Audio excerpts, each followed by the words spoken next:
So it was a Friday afternoon and I was in first grade and I had a great idea of wanting to ride my bike down the street.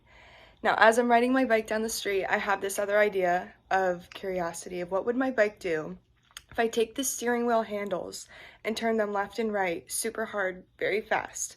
Well, I learned quickly that that was not a good idea, and my tire hit the side of the curb and I flew face first off into the pavement and basically opened up the entire bottom part of my chin.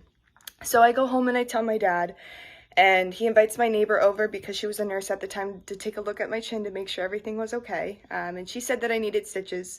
So I go to the hospital, I get stitches, I come back home, and I have this cat waiting for me at my front door from my neighbor. I named it Stitches, and this animal or stuffed animal has so much significance to me just due to the fact that I've slept with it every single night since I was 12.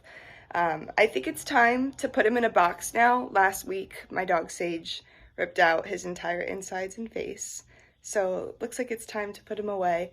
But this stuffed animal Stitches has meant a lot to me over the years, and I hope you liked him.